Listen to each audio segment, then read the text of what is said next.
In the Globe Finance headlines of the CBC Evening News. Barbadians being categorized as not eco-friendly. The National Council on Substance Abuse in a fight with the marijuana culture. And in sports, no more quarterfinals for the Sagicor Super Cup. Credible, balanced, committed.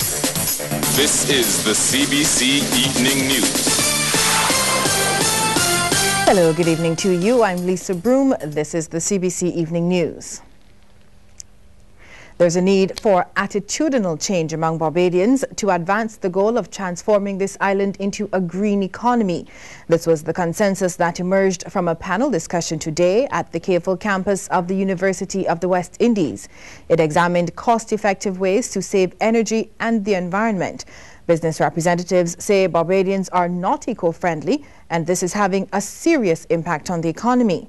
Panelist Akash Ragbear, brewery manager at Banks, says there are several ways to achieve a green economy. Personally, when you spend this money, you're going to save something, but at the end of the day, if you're going to also offset the cost of paying for it by savings in your tax returns and so on, it makes things a lot better. And now that's on the personal level, but the same applies at the corporate level as well. On the corporate level, you're looking at much higher cost of capital to get in, and therefore incentives become absolutely critical there.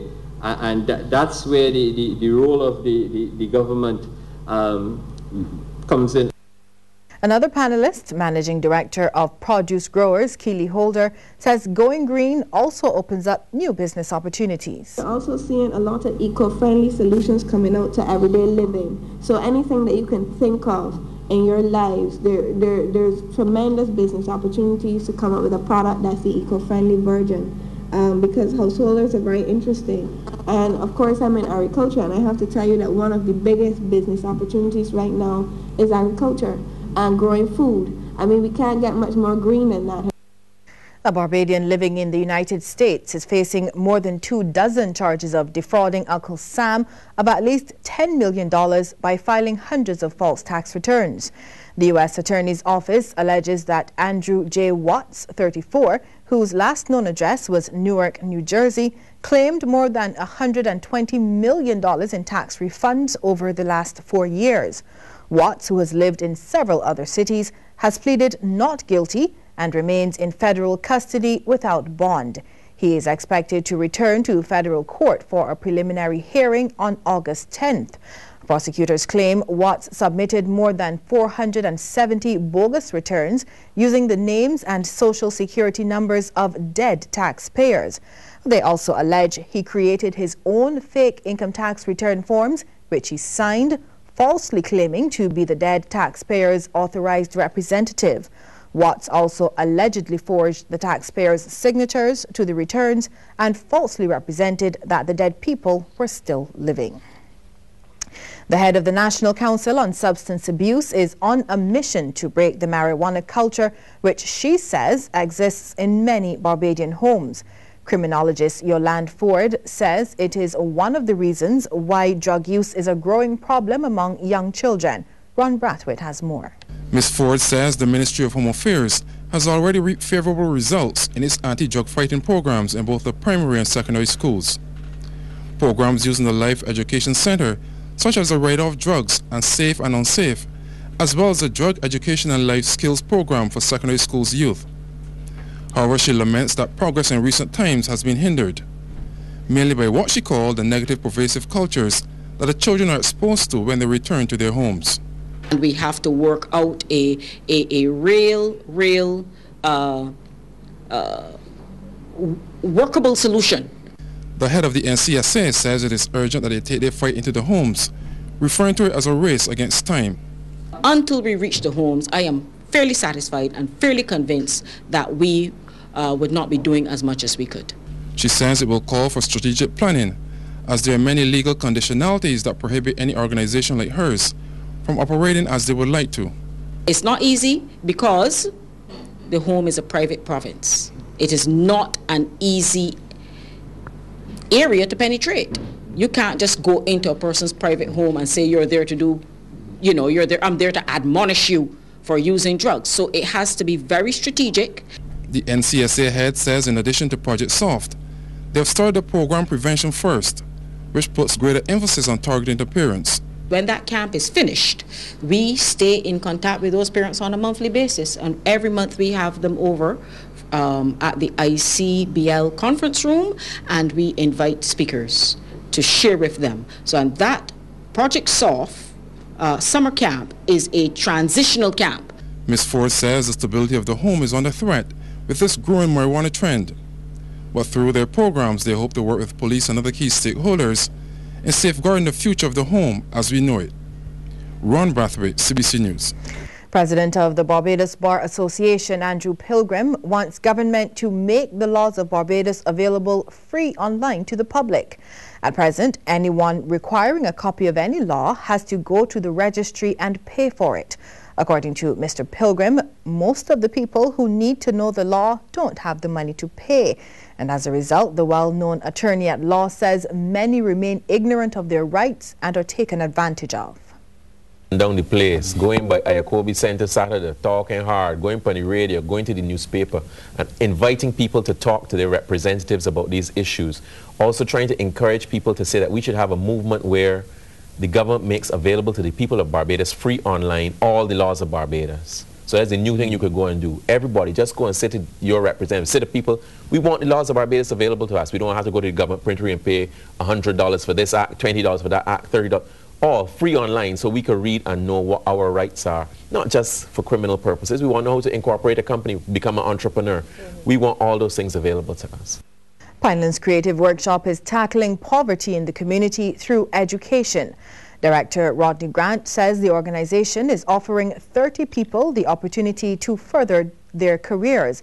This takes the form of training courses in English and math. We believe that building capacity of persons is one of the most important aspects of this dilemma that we have to engage in terms of giving persons another opportunity to be able to get a decent job. Decent labor is one of the important aspects of the whole trade dilemma, as well as being able to continue their ongoing education. The body of a man was found slumped over in a vehicle along Holders Hill this afternoon. Police have identified him as 55-year-old Huswith Small. According to police, he collapsed and died while driving his car along this section of the road.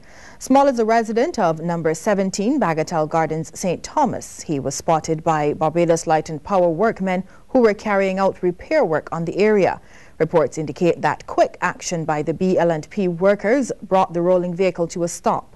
They subsequently called paramedics. Police do not suspect foul play in the incident. Coming up, the economic crisis puts paid to a major tourism conference to be held here in Barbados.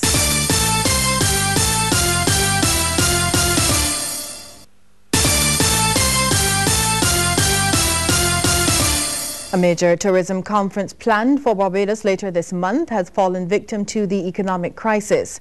Last month, Chairman of the Barbados Tourism Authority, Adrian Elcock, said the Caribbean Hotel and Tourism Association meeting would have brought 350 industry professionals to the island. He said it would also coincide with a planned concert headlined by international singer Fantasia. However, President of the Barbados Hotel and Tourism Association, Colin Jordan, has since told CBC the conference has been postponed due to low interest from industry players. He says as hoteliers continue to struggle with low occupancy, things like travel and marketing are being seen as non-critical expenses. There are a number of hoteliers across the Caribbean who would have said, well, we had a number of functions, a number of seminars to attend, symposium, and the amount of money that we have available to us is not what it used to be. And so we've had to make some cuts. And within the Caribbean, within Barbados in particular, some of our members would have scaled back some spending in some of those areas, for example, marketing, done less traveling and maybe relied more on representatives in the markets as opposed to going themselves.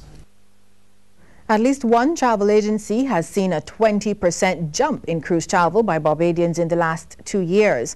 And Seeley of Value Vacations says this is a significant increase compared with previous years. She says higher airfares have caused Barbadians to look elsewhere for vacation options, and cruising has opened their eyes to a different experience. There are instances where the cruise company has increased the allotment of cabins to Barbados. So yes, in essence, cruises have picked up. And because of the quality of the holiday too. Invariably, when persons go to Miami or New York, they're to shop a lot. I find that Barbadians concentrate more on shopping and getting nice things than exploring destinations. Cruise makes you do your holiday in a different fashion. Men in Barbados are finding it hard to cope with the current economic challenges.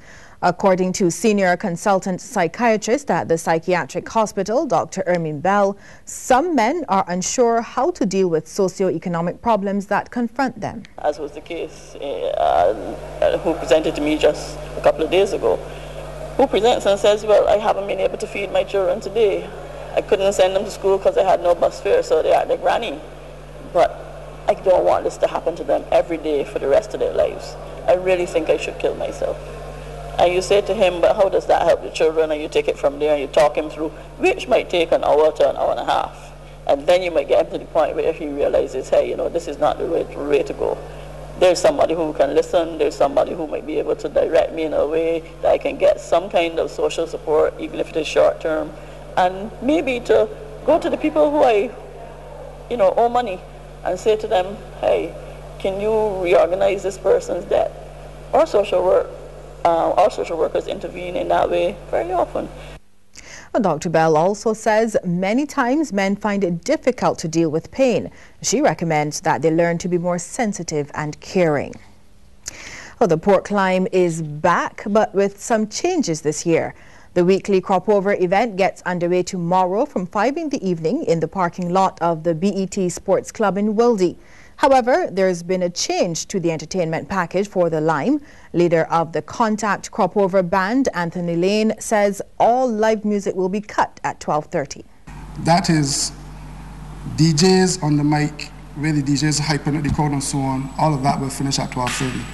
After 12:30, the music will be turned down or reduced significantly, where we will still have the music going that all patrons that are here could still have a good time and enjoy themselves, but it will not be loud at all. It will be very low. Still to come, a look at some of the stories making headlines across the region. But first, the courts quiz. Where in Barbados would you find Spring Bay? Before the break, we asked you, where in Barbados would you find Spring Bay? The answer, Industry Hall near East Point in St. Philip.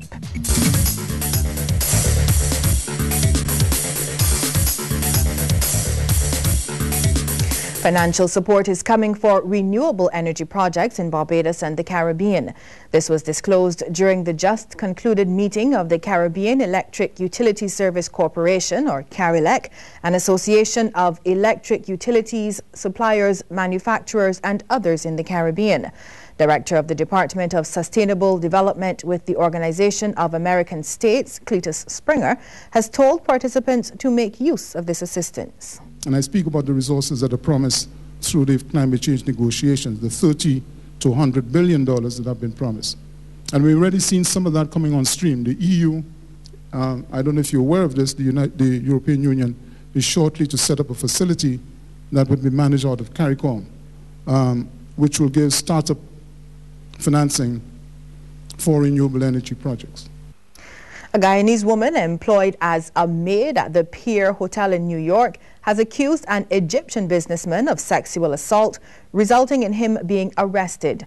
A report in the Wall Street Journal said that the 44-year-old woman of Guyana, who lives in Brooklyn, alleges that Mahmoud Abdel Salam Omar, the board chairman of an Egyptian salt production company, locked her in his room, following which he groped her and rubbed against her after she went to deliver 3 boxes of tissues. The incident occurred last Sunday. Although the woman had reported it to a hotel staff supervisor that night, she was told she would have to wait until Monday to inform the security supervisor.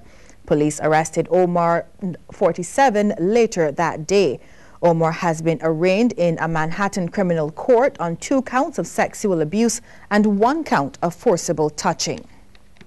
LIAT and Caribbean trades unions seem headed for a showdown over the closure of some city ticketing offices around the region. According to Secretary-Treasurer of the Waterfront and Allied Workers Union in Dominica, Curtis Augustus, 4 LIAT staff members have already received letters of termination and 2 others have been offered a voluntary retirement package. Yesterday, Mr. Augustus said there are plans to meet with LIAT's staff and management this week. However, head of the Regional Consultative Council of Trades Unions within the LIAT system, Senator Chester Humphrey of Grenada, says LIAT's action is one of gross disrespect and a total breach of industrial relations. Well, up ahead is the Lime Sports World, but before we get to that, a tip from Cooperators General Insurance. This tip of the day is brought to you by Cooperators General Insurance Company Limited. Insurance the way you want it to be. The goal of the Decade of Action for Road Safety is to stabilize, then reduce the forecast level of road traffic fatalities around the world by increasing activities conducted at national, regional and global levels. This tip in association with the Decade of Action for Road Safety.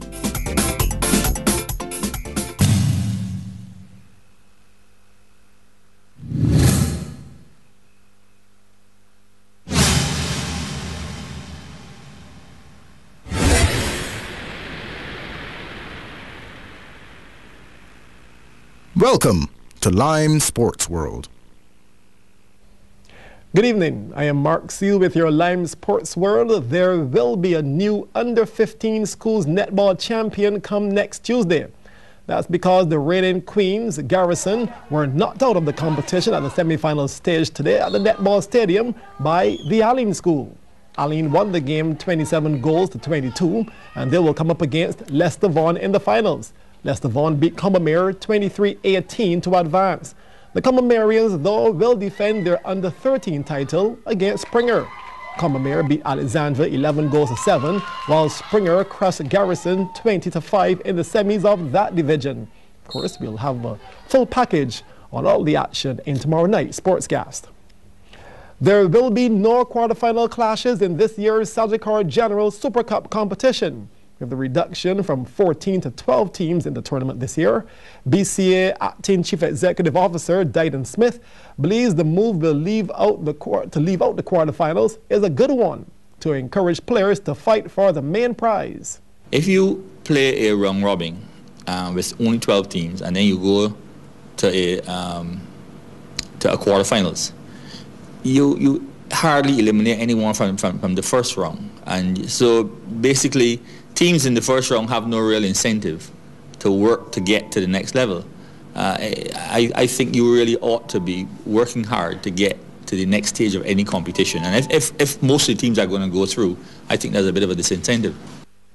Meanwhile, the prize money for the 2020 leg of that series has moved from $15,000 to $20,000. The losing quarterfinalists will each receive $1,500. This is for the Shield.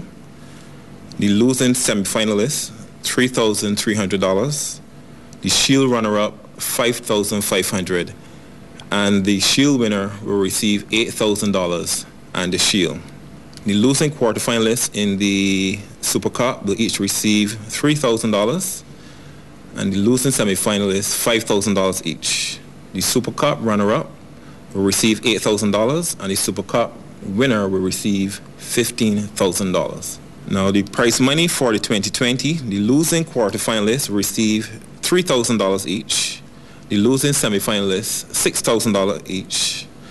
The 2020 runner-up will receive $10,000 each. And the winner of the 2020 will receive $20,000.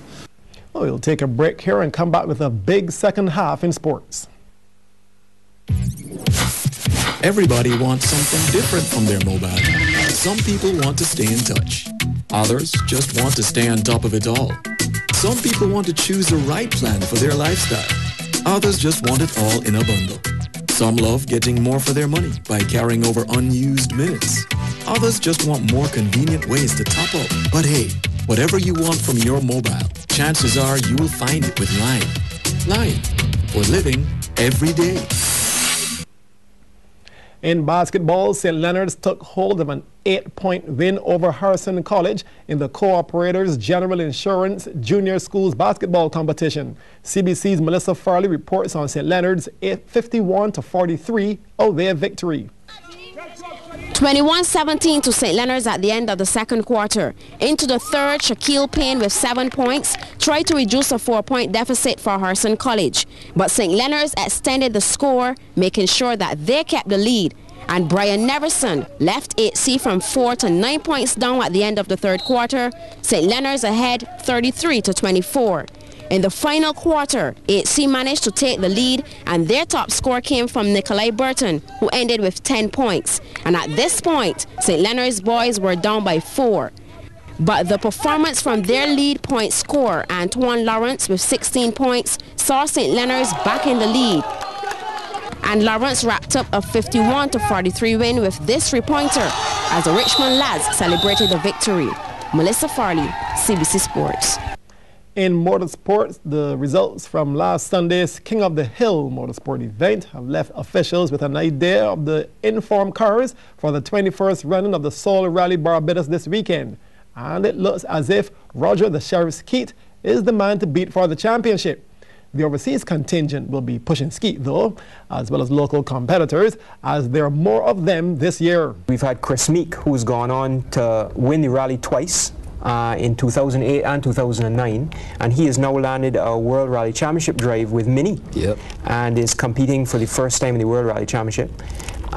He's a past winner. Last year, Roger managed to keep the trophy at home, which is fantastic.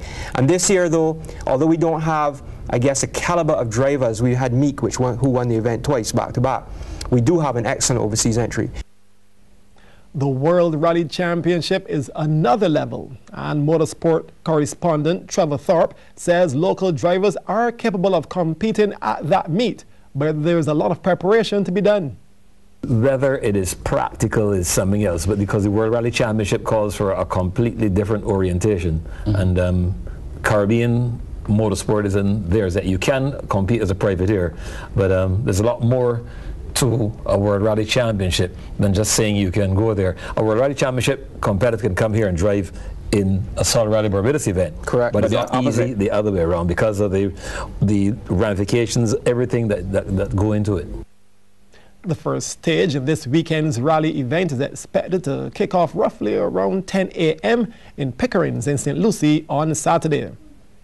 The island's lawmen took a few hours off from serving or protecting recently for some friendly track and field competition. The Royal Barbados Police Force held its annual sports day at the National Stadium recently. CBC's Anne-Marie Burke was there. The colours represented the various divisions competing, and our island's policemen and women were put to the athletic test in their annual sports day, with the 100 meters being the highlight. Women under 40 and the Bridgetown division had a lot to cheer for.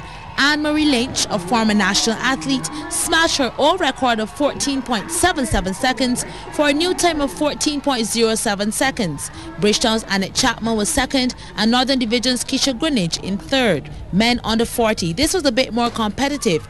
Actually, the first 4 finishers were under the record time. Renewal's Martley Bascom won in 11.02 seconds. Northern's Trevor Eiffel was second, 11.11 seconds, and Javon Eiffel of the Southern Division was third. The women 41 to 50 was a runaway victory for Admin Support's Heather Holder. 15.67 seconds was her time. Second, Juliana DeLeese, and third, Avis Aline, both from the Bridgetown division. 5 men in the field for the men's 41 to 50, but it will be a ding-dong battle between these two. Operation supports Martin Jones and Antigua's Clarence Francis. Jones had to dig deep for the win, just edging Francis. Third was Southern Division's Dale Brathwaite. No Bajan police women in the A-Class 100, so Ghana's Nadine Rodriguez was a class act. Second, St. Vincent's Nadia Alfred, and third, Euphemia Huggins of Trinidad. The men's A class was won by Guyana's Winston George, with Beja's Andre Miller and Abraham Millington second and third. Men's 51 and over saw Rickshawn Leacock bring his Southern Division glory, with Operation Support Trevor Spooner and Antonio Ford second and third. Our policemen and women had their time on the track. Anne-Marie Burke, CBC Sports. In table cricket, the media have reclaimed the Terry Mears Challenge Shield after beating the Entertainers in this year's annual Memorial 2020 match at the Victor Houston playing field in the Pine recently. The media won the toss and batted first, making 129 in 19 overs. Man of the match, Jimmy Lewis, top scored with 39, while QFM's Larry Mears, playing for the Entertainers, took 3 for 20. The Entertainers then crumbled to 90 all out. CBC's Sean Green was there. Pedro Eargard and radio personality Admiral Nelson opened the batting for the media, but Eargard didn't last too long, being out-caught trying to pull for 4. In the next over, the Admiral was trapped leg before for just 1. He didn't seem to agree with the decision, but the umpire's word is final. 2 more wickets tumbled before Larry Mears removed the big fish. Former West Indies captain Floyd Reaper caught behind. And the radio guy will probably have a lot to talk about on Q100.7. Hard-hitting Jimmy Lewis wasn't troubled by Larry, smashing this one over square leg for his first 6. Sports reporter Shane Jones will become Larry's second victim. After reaching 2, Mears had him caught in the deep for his second wicket. Paddy Hall came on and tried his hand against Lewis, but he too went sailing over the ropes. Mears kept coming from the housing area end, and this time he was going through widest mid-wicket. Rodney Simpson a bit late in getting around. He top scored with 39 as the media reached 129 in 19 overs. Michael Stabby Bowen and Emery Holder opened the batting for the Entertainers. Here's Holder pulling Lewis for a 6 over mid-wicket. Lyndon Yard, however, soon got rid of him clean bowled for 12. It was then 12 for 1. Barry Chandler didn't last too long, popping an easy catch to give Yard his second wicket. And after Jamal Smith went via the run-out route, Charles Quinton got the old in-swinging Yorker from Lewis, which he had no answer to. He also made a duck. Oh, and speaking about duck, maybe the Admiral wished he could duck and hide after this simple drop catch. Something a bit more spectacular was to come. After that, Lyndon Yard demonstrated what his catching was all about. Michael Yard caught off the bowling of Rudy Mears for 5. The big-hitting Rodney Simpson tried to add some respectability to the total, lofting this one down the ground. When the Entertainers were 90 for 9, Shane Jones extracted some sweet revenge on Larry Mears, bowling him through the gate as the media won by 39 runs. Sean Green, CBC Sports. Well, thanks, Sean. The media have now won the trophy 3 of the 4 times the game has been played. Finally, the finals of the Dale Marshall tape ball competition is being used as a fundraiser for the Errol Shark Barrow Cancer Fund. Errol Barrow, a right-arm medium-fast bowler who has represented the Lodge School combined schools in Division 1, the Barbados youth team, BET, Bathsheba, Tasmania and Canada at the ICC World Cup, is battling a foe of a different kind, cancer. A collection for Barrow will be taken up during the finals between Horace Hill and Lamins tomorrow night, starting at 8 p.m. at the Elizabeth Primary School cricket ground. And that's it for sports. The business report is up next.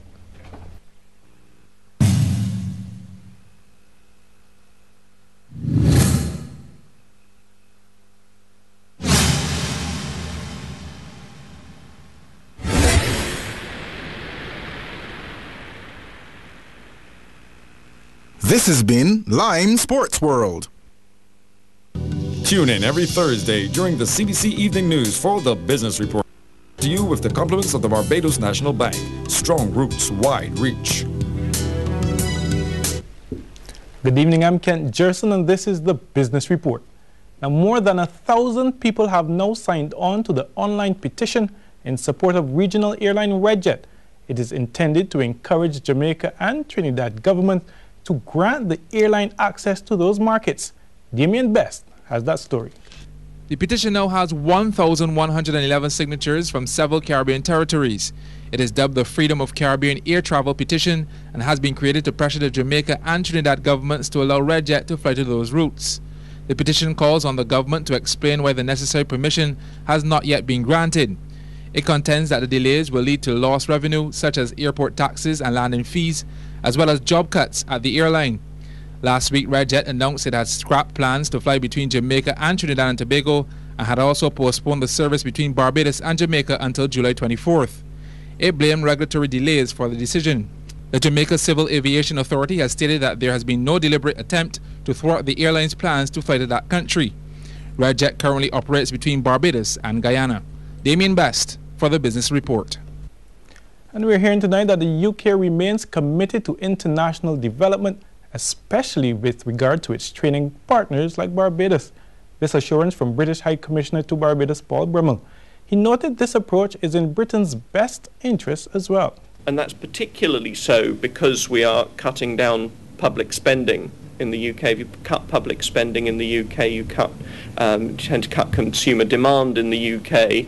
And so actually the way to develop out of the recession really has to be to increase our exports. So that means, and in order to increase our exports, we need the rest of the world to be wealthier so that they're buying stuff. So actually all of that then feeds back to the fact that helping the rest of the world to develop, to boost its competitiveness is very much in our interests too. Mr. Brummel also mentioned some of the supporting mechanisms that are in place. Notably through the Caribbean Regional Programme of the Department for International Development, who are set to spend some £75 million, that's around $120 million US in the region over the next 4 years. And through Britain's membership of the European Union, currently programming a major tranche of assistance to the region through the 10th European Development Fund. And now for a brief look at the stocks. Here's a summary of today's trading on some of the region's exchanges.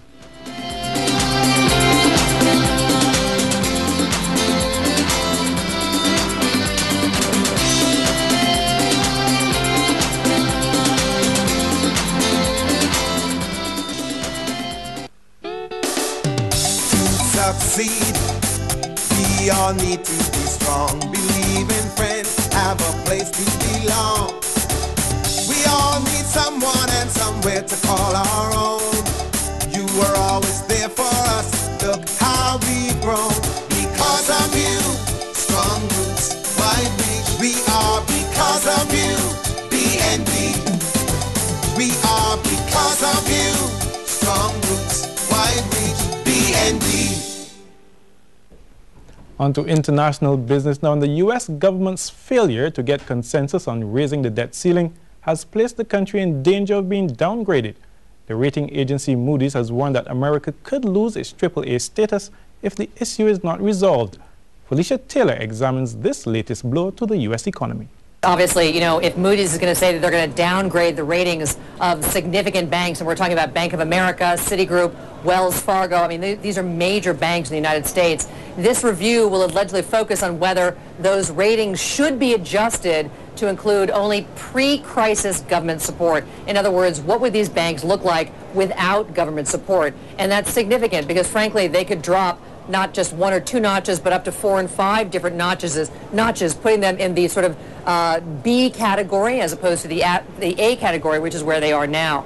Moody's warns that the Dodd-Frank reform bill might initiate this credit ratings to fall down. So highly unlikely, though, that the government wouldn't support these banks. Nobody really believes the United States isn't going to support its own major banks. And that's actually why probably the stocks of these banks are trading higher. Right now, Wells Fargo is up about 1%, as is Citigroup and also Bank of America, which is interesting. But without the government support, these ratings would drop fairly significantly. So it's definitely a significant issue in terms of whether or not Moody's is going to drop those. That's a look at business. Selma Green is next with weather. Tune in every Thursday during the CBC Evening News for the Business Report. To you with the compliments of the Barbados National Bank. Strong roots, wide reach. Good evening and welcome back. And today in Barbados, warm and sunny weather conditions all day. No reports of showers at the airport or anywhere else in Barbados as well. At the airport today, we saw a high temperature, 31.1 degrees Celsius, and overnight the temperature dipped to 26.2, and right now cooling down has started, but it's still relatively warm on the outside, 28.4 degrees Celsius. The relative humidity stands at 82%. The winds are moderate and coming in from the east, and right now skies are fair. Across the area today, well, before that we go to the Atlantic because the hurricane season has started. So the Atlantic is busy. 2 tropical waves there tonight. We have one around 30 degrees west, south of 18 degrees north. At the moment, not a whole lot of shower activity associated with that wave. Of course, we'll keep monitoring it as it heads our way. But one is closer to home, just around 51 degrees west, south of 9 degrees north, and that wave has quite a few showers associated with it, and it's going to be moving into our area come tomorrow, possibly bringing Barbados some showers.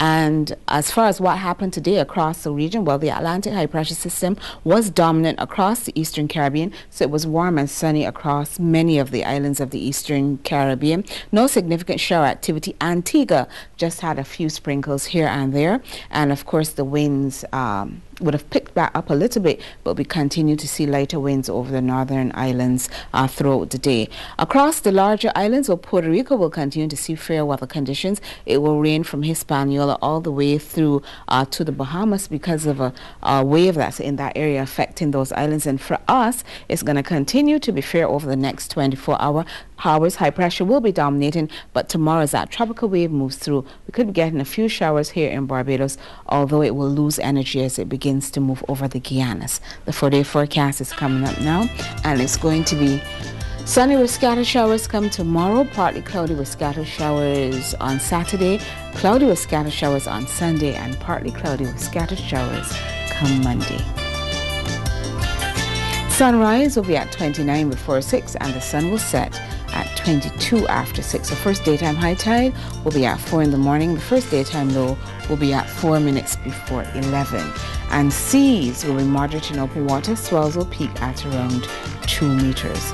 The winds tomorrow will come in from the east to the east-southeast at 15 to 35 kilometers per hour. And tonight, fair to partly cloudy with some scattered showers. Tomorrow, mostly sunny and warm. However, some scattered showers are likely by late afternoon. We'll leave you now with a final look at forecast weather conditions for the region and then our selected international cities.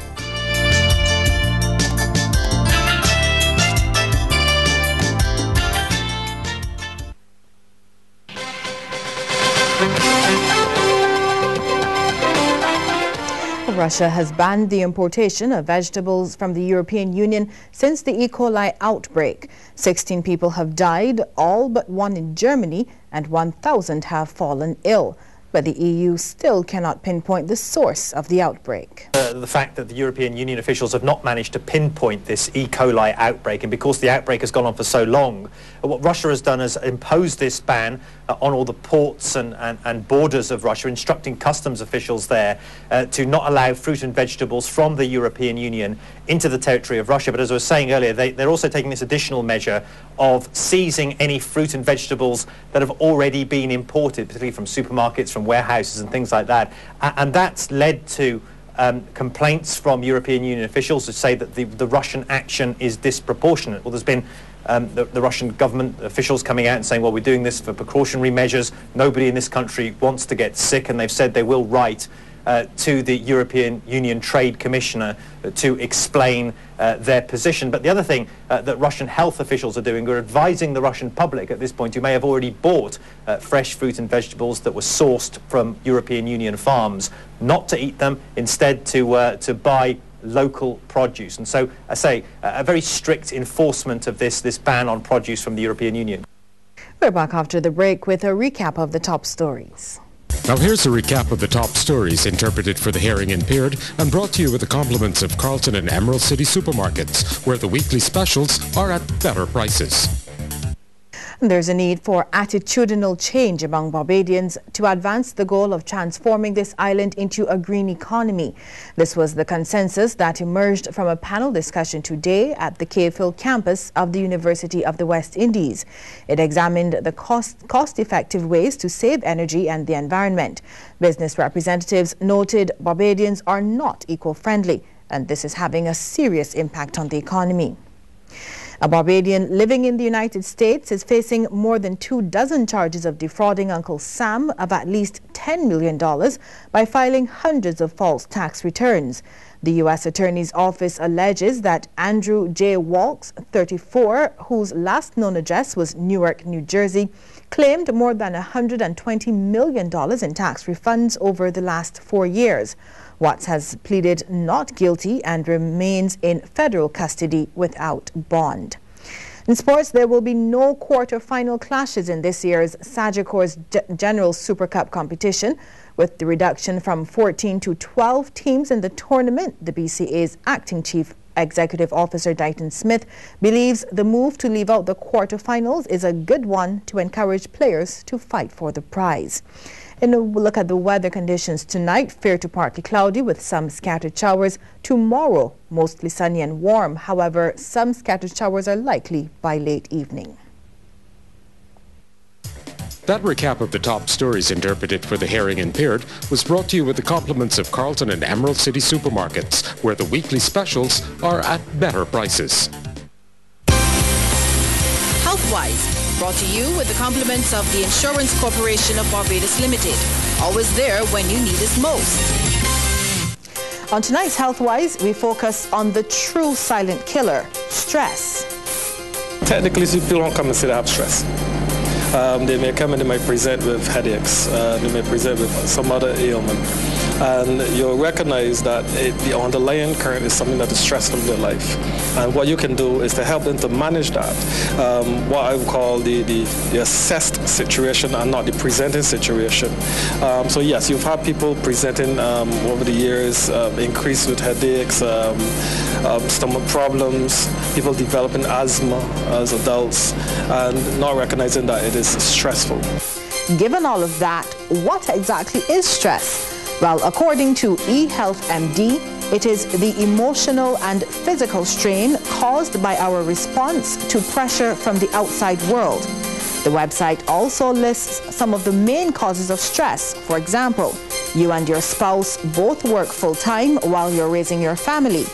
Parents are retired and in ill health and are dependent on your help with shopping and running errands. Also, a single person living alone and your salary isn't rising fast enough to keep pace with the monthly bills. There could also be divorced or separated parents sharing custody of a child or children, and matters concerning the children are causing bitter friction. All of these are personal stressful situations. So, how do we manage it? Well, one of the most important ways is to be aware of yourself and also be aware of what stresses you. You're not aware of yourself. You're not aware of what bothers you. Very simple things will trip you, and you wouldn't even know what is tripping you. People can be stressed over someone tapping their fingers or, dropping something on the ground or whatever, and not recognizing that is what is stressing them. Here's an example. We shouldn't see things as stress, because stress is really our reaction to tension in our lives. So we should know what impacts upon us either negatively or positively, and we should take those things in moderation. So for example, if at home you recognize that matches on the ground stress you out, what you should do is avoid matches being on the ground. If there's a case where you can't avoid that, have someone who can help you pick them up. As we said, dealing with stress is all about management. I often say in workshops, if your children are stressing you, get rid of them. Now, how do we do that? Yeah, I see how you're looking at me. How do we do that? Actually, you have a support system. You can take them by the grandparents if that's not possible, drop them by a friend. You need to get away sometimes to get a breather, because the word that we like to hear a lot, that word daddy or mommy, is the word that stresses us out too. You wonder, can't you say mommy sometimes? You always say daddy.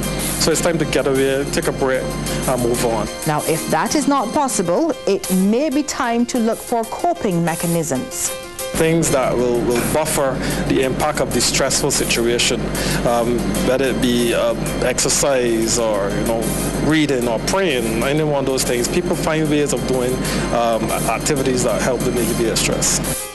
And that's tonight's Health-Wise. Next week, we continue our look at stress, but we'll focus on the workplace, the main causes of stress there, the results of a stress test I took, and some relief exercises that can be done right at your desk.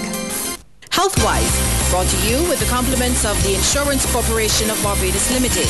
Always there when you need us most. And that's news for tonight. Do have a good night and an even better day tomorrow.